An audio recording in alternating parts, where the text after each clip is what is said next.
这些了，各位观众朋友，大家好，欢迎您收看藏人行政中央电视台本周西藏华语新闻节目。我是本期的主持人卓玛。本期的主要新闻有：达赖喇嘛尊者透过网络与东南亚青年进行交流；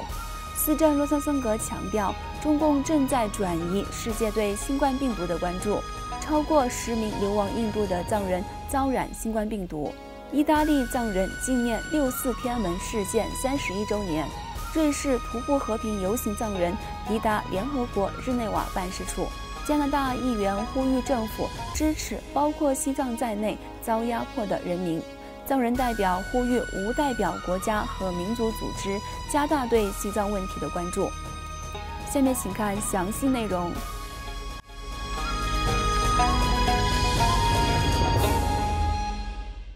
西藏精神领袖达赖喇嘛尊者于上周日6月7号在印北达兰萨拉的官邸透过视频会议，与来自东南亚8个国家的700多名青年进行线上互动，并回答了与会者的提问。达赖喇嘛尊者同来自东南亚青年进行线上互动时，重申了他一直致力倡导的4大人生使命，包括提倡人类的慈悲价值，推动宗教和谐，保护西藏宗教文化与环境，以及推动现代印度青年对古印度智慧的认知等。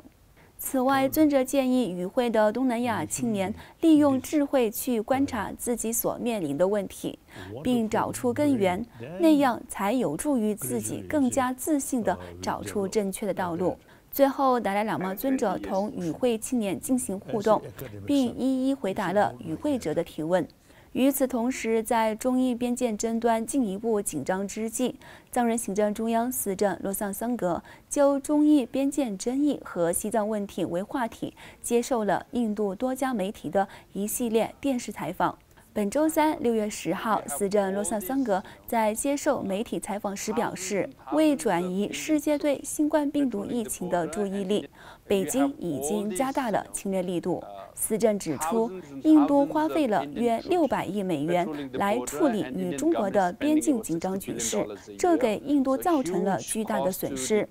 如果中印边界得到和平解决，印度可以在新冠病毒疫情在各地传播之际，用这笔资金来维持印度人民的健康和福祉。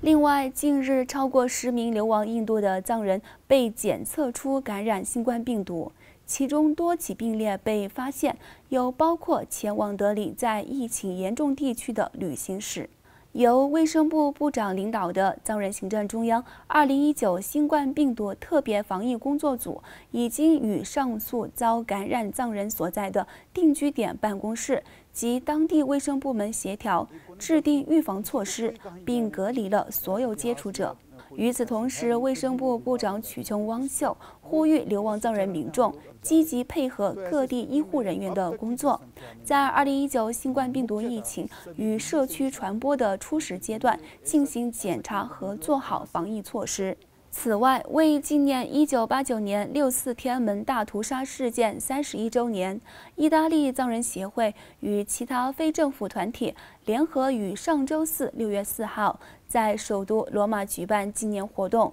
谴责中共当局于31年前在北京对手无寸铁的学生和市民进行的屠杀，并抗议中共在西藏、香港和东突厥斯丹严重侵犯人权的行为。 应邀出席纪念活动的意大利前驻美大使、常驻纽约联合国总部代表朱利奥尔特尔奇在致辞时表示，西藏是第一个遭中共当局有计划性种族灭绝的受害者，包括意大利议员50多名流亡当地的藏人、台湾人和香港人等参加了纪念活动。 与此同时，为提高世人对西藏议题的了解，让中国当局对践踏西藏的人权行为负责，流亡瑞士的藏人次仁汪堆在历时10天徒步279公里的和平游行后，于上周五6月5号抵达联合国日内瓦办事处，并向联合国人权事务高级专员递交请愿信。 次仁汪堆向联合国人权事务高级专员米歇尔·巴切莱特女士提交的请愿信中，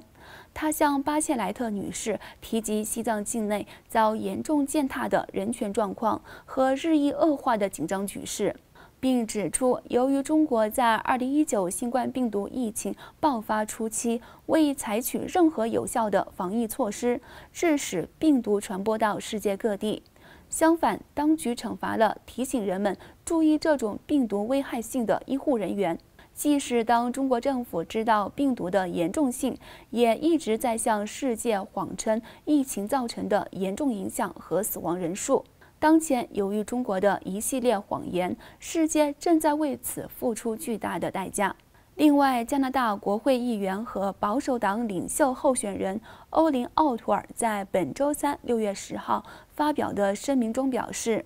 支持达赖喇嘛尊者的代表与中国政府之间进行和平对话。他在声明中呼吁加拿大政府与香港、台湾、叙利亚和伊朗人民站在一起，恢复加拿大在世界范围内促进自由与人权的领导地位，为他们的自由而战，并捍卫包括藏人在内的遭压迫人民争取自由的事业。请继续收看今天的最后一则新闻。藏人行政中央驻布鲁塞尔办事处欧盟事务联络官仁真根康女士于近日呼吁无代表国家和民族组织加大对西藏问题的关注。仁真根康女士于上周六6月6号在日内瓦参加了为期1天的无代表国家和民族组织联席会议。她在会议上感谢该组织长期以来对西藏问题的支持，同时提出了一些具体建议，并在稍后与该组织秘书长进行了更详细的讨论。当天的会议召集了包括西藏在内的8个国家的主席团主席、2名副主席、秘书长和工作人员参加。观众朋友，藏人行政中央电视台本周西藏华语节目就为您播报到此。欲了解更多有关西藏境内外的讯息，请登录屏幕下方的网址。感谢大家的收看，我们下期节目再会。